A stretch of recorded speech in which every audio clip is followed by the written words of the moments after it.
आजादी के जश्न में डूबे देशवासियों, आपने भगत सिंह, सुखदेव और राजगुरु का नाम तो सुना ही होगा, पर क्या उस बिहारी नौजवान को जानते हैं जिसने इनके विरुद्ध गवाही देने वाले को अपने हाथों मौत के घाट उतार दिया? क्या आप उस बहू और बेटी को जानते हैं जिसने 70 सालों तक अपने पति के यादों के सहारे जीवन काट लिया? किसी सरकार ने इनकी सुधि नहीं ली। जानते हैं क्यों? क्योंकि आजादी दिलाने वाले ये लोग वोट नहीं दिला सकते। शहीद आजम भगत सिंह, राजगुरु और सुखदेव को फांसी के फंदे तक पहुंचाने वाले उस गवाह के सर को धड़ से अलग करने वाले बैकुंठ शुक्ला कौन थे? कौन थी वो राधिका पंडिताइन जिसके बैकुंठ शुक्ला भी कर्जदार थे? हम सब भी कर्जदार हैं, और कर्ज भी ऐसा जिसे हम चाह कर भी न चुका पाए। आप गर्व कीजिए कि हमारे पास बैकुंठ शुक्ला की विरासत है। हम उस बैकुंठ शुक्ला के वंशज हैं जिसे सरकार भले ही भूल जाए, पर इस देश की जनता इतिहास के पन्नों में सदैव उनको याद करती रहेगी। आजादी के जश्न में डूबे देशवासियों, जब एक तरफ पूरे देश में आजादी का जश्न मन रहा है, और ऐसे में जब राधिका पंडिताइन और बैकुंठ शुक्ला जैसे लोग, जैसे क्रांतिकारी भुला दिए गए हों, तो हम बिहारियों का क्या फर्ज बनता है? हम इन्हें याद तो कर ही सकते हैं। इसलिए इनके जीवन की सच्ची कहानी लेकर हम आपके सामने हाजिर हैं, जिसे सुनकर आपके रंगोटे खड़े हो जाएंगे। तो चलिए हमारा अभिवादन स्वीकार कीजिए। जय हिंद, नमस्कार। मैं राकेश तिवारी देसी अड्डा पर आपका स्वागत करता हूं, और कहानी की शुरुआत करने के लिए आपको ले चलता हूं गणतंत्र की भूमि वैशाली। वैशाली जिले के लालगंज प्रखंड में एक गांव है जलालपुर। इसी जलालपुर में जन्म हुआ था बैकुंठ शुक्ला का। बैकुंठ शुक्ला उस योगेंद्र शुक्ला के भतीजे थे जो हिंदुस्तान सोशलिस्ट रिपब्लिक एसोसिएशन के बिहार के नेतृत्व कर रहे थे। प्रारंभिक शिक्षा के बाद बैकुंठ शुक्ला शिक्षक बन गए। उनकी शादी भी हो गई, पर कहते हैं ना, होनी को कुछ और ही मंजूर थी। जिस घर में आजादी के मसाल जलते हैं, वहां भला एक नौजवान शिक्षक बनकर घर में कैसे बैठ सकता था? योगेंद्र शुक्ला के संपर्क में आते ही बैकुंठ शुक्ला के दिल में आजादी का जज्बा जाग उठा।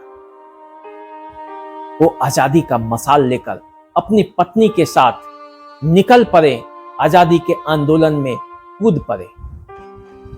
योगेंद्र शुक्ला के ये वीर बाकुरे भतीजा बैकुंठ शुक्ला जानते थे कि ये लड़ाई इतनी आसान और इतनी छोटी नहीं है, लड़ाई बहुत लंबी है।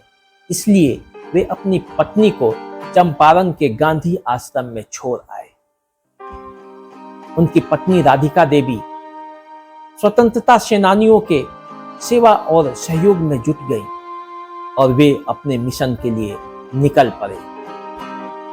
1930 के सविनय अवज्ञा आंदोलन में बैकुंठ शुक्ला जमकर हिस्सा लिए। इसके कारण उन्हें पटना कैंप जेल भी जाना पड़ा। बाद में गांधी इरविन समझौते के बाद अन्य सत्याग्रहियों के साथ बैकुंठ शुक्ला भी रिहा कर दिए गए, पर उनके मन में, उनके दिल में, उनके दिमाग में आजादी के मसाल तो जल चुके थे। वे कहां रुकने वाले थे? वे कहां झुकने वाले थे? वे कहां थकने वाले थे? वे अपनी पत्नी के साथ मुजफ्फरपुर के तिलक मैदान में फिर से झंडा फहराया, तिरंगा झंडा लहराया, और अंग्रेज गोरी सरकार के निशाने पर आ गए। उन्हें फिर जेल जाना पड़ा।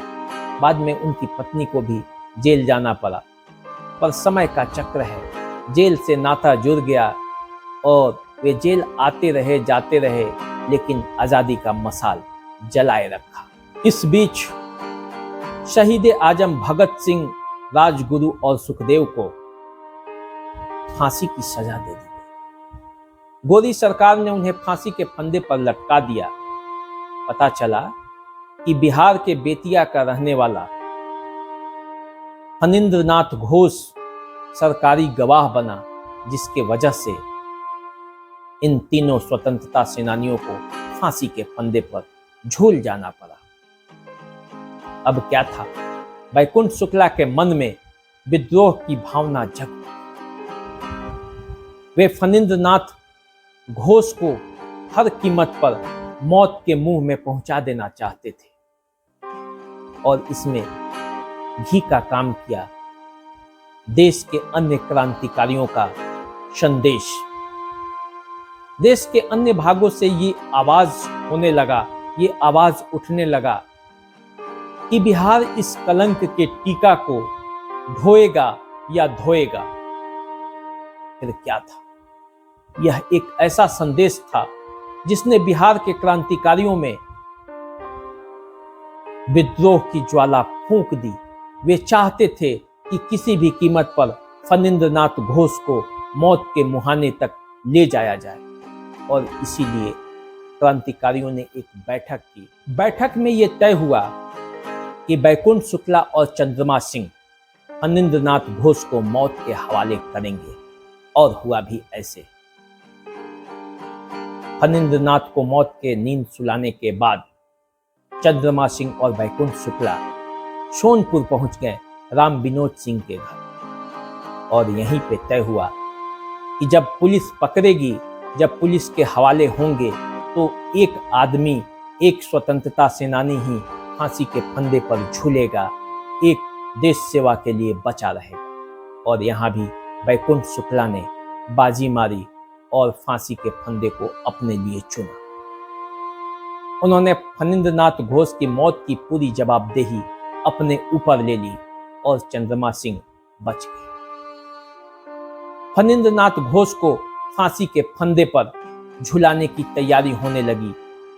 14 मई को फणींद्रनाथ घोष के हत्या के मामले में बैकुंठ शुक्ला को फांसी की सजा दे दी गई। इसके पहले 13 मई को रात भर बैकुंठ शुक्ला आजादी के तराने गाते रहे। 14 मई को भी जब उनको फांसी के फंदे पर झुलाया जा रहा था तो उनके जुबान पर बस एक ही तराना था, सरफरोशी की तमन्ना अब हमारे दिल में है, देखना है जोर कितना बाजुए कातिल में है। वे गाते गए, गाते गए, गाते गए और हंसते हंसते फांसी के फंदे पर झूल गए।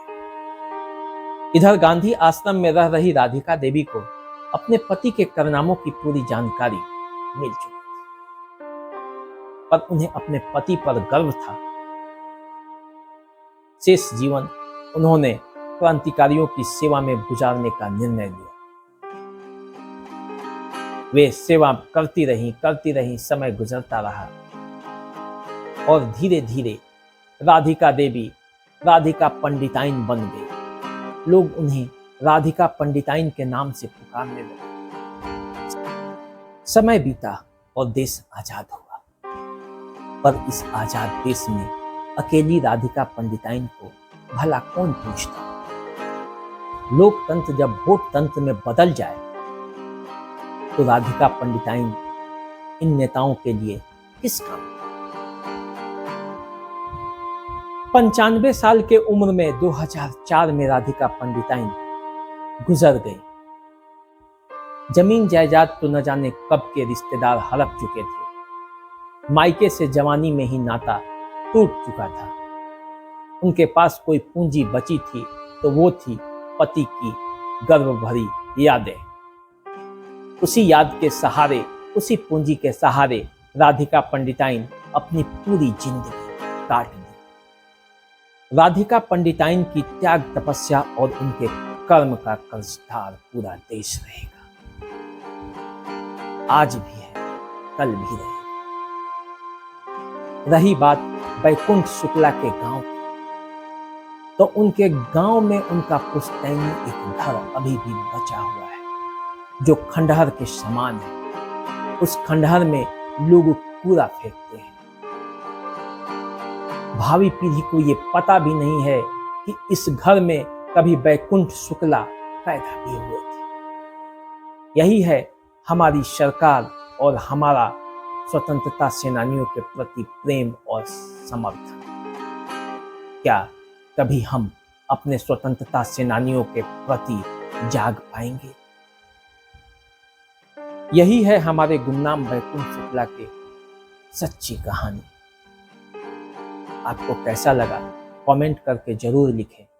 सरकार को भी सुझाव दें कि क्या इसी दिन के लिए हमारे स्वतंत्रता सेनानियों ने अपना बलिदान दिया। चैनल को सब्सक्राइब भी करें ताकि हमारा और आपका रिश्ता सदा जुड़ा रहे और इसी तरह की कहानियां, इसी तरह के खबरें और इसी तरह के समाचार आपको मिलते रहे।